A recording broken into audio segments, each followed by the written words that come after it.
My name is Patricia. I'm 27, and even now my fingers hesitate as if they know this confession still has weight, still has consequences, because some stories don't announce where they begin. They leak out slowly through exhaustion and silence.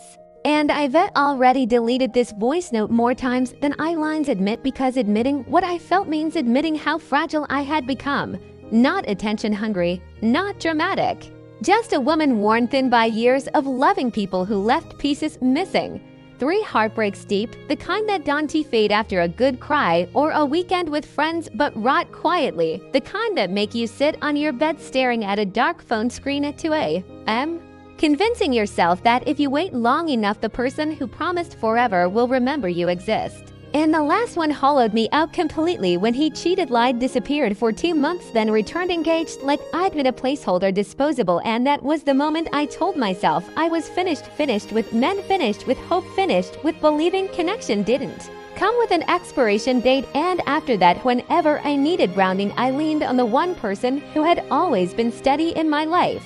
Daniel, my mother's closest friend since college, the man who had practically raised me alongside my parents, who fixed broken locks, taught me how to drive, sat in the front row at every school event. The man who never tried to replace my father but somehow filled the spaces when life cracked open, and when my mother died 8 months ago from cancer, the entire architecture of our lives collapsed, not loudly, not dramatically, but in that quiet, devastating way where warmth drains from a house without anyone noticing until the cold is everywhere. I remember the exact moment in the hospital when the machines softened into silence and Daniel whispered to her that it was okay to rest now.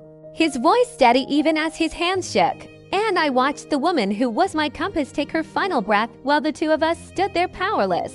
And after the funeral, when casseroles piled up untouched and condolences lost meaning, when the last car pulled away and the door closed on that hollow quiet, that's when grief actually began. And I moved back into the house without debate, because Daniel looked like a man who had lost his internal gravity, drifting, forgetting to eat, forgetting to shave, sitting by the window for hours like he was waiting for a life that wouldn't return. And I told myself I was there too. Help him to keep him tethered, to be useful, because being useful hurt less than being broken. So I cooked meals neither of us tasted, sorted mail, left lamps on so darkness wouldn't swallow the rooms whole. And nights were the worst, because grief sounds different when it belongs to someone trying not to let it show. I could hear it through the wall, not sobbing, just fractured breathing and quiet, defeated tears. And one night the weight of it became unbearable, and I walked down the hallway barefoot and opened his door without knocking, and found him sitting on the bed holding a framed photo of my mother like it was oxygen. Shoulders slumped, eyes red, suddenly older, suddenly human. And I didn't speak. I just wrapped my arms around him from behind, felt him stiffen, then crumble. And he pulled me close the way he always had when I was scared as a kid. And I held him while he fell apart, letting his grief soak into me, because sharing pain felt better than letting it echo alone. And that night I stayed curled beside him, nothing crossed, nothing spoken. Just two people clinging to familiarity in a world that had lost its edges. But after that something shifted, not dramatically, not all at once, just subtly, like pressure building underground. I spent more time in his room talking until early morning hours about my mother, about the way she laughed too loud, about the night he met her, about love that lasted decades.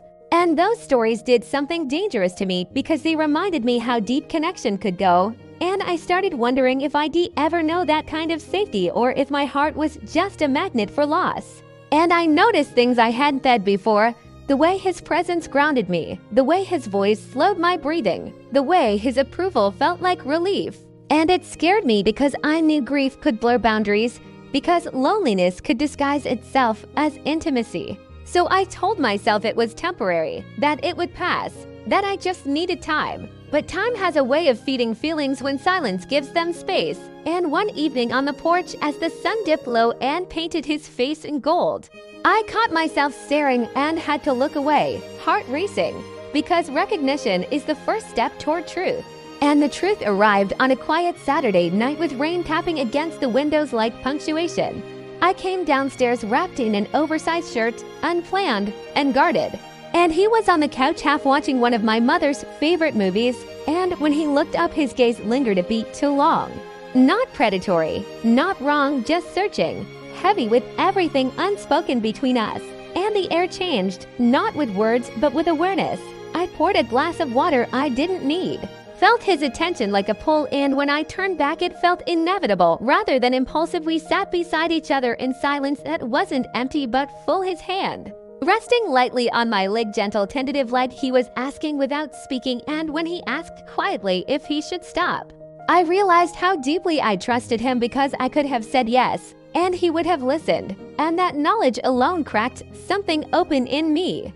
And I shook my head, not because I wanted something forbidden, but because in that moment I wanted to feel known and chosen and held by someone who understood my grief without explanation. And what followed wasn't reckless or frantic. It was slow, uncertain, layered with hesitation. To people crossing an invisible line, not out of desire alone, but out of exhaustion, longing, and the human need to not be alone in pain. And afterward we didn't talk. We just sat there breathing the same air, understanding without clarity. And I stayed because leaving felt more wrong than staying. And the morning after arrived quietly with coffee and toast and avoidance.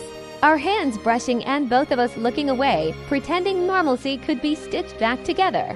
And the days that followed were filled with unspoken questions, with looks held too long and silences too heavy, with me lying awake wondering whether it had been grief wearing the mask of connection or something real trying to survive in the wreckage. And finally, when I asked what we were doing, he answered honestly that he didn't know, and somehow that hurt and healed at the same time, because uncertainty was better than denial. Because naming confusion meant there was still care. And I don't know how this story ends. I only know that grief changes people, that love doesn't always arrive cleanly, and that sometimes the most dangerous moments aren't loud or wild, but quiet and human, and born from two people trying to stay afloat in the same storm.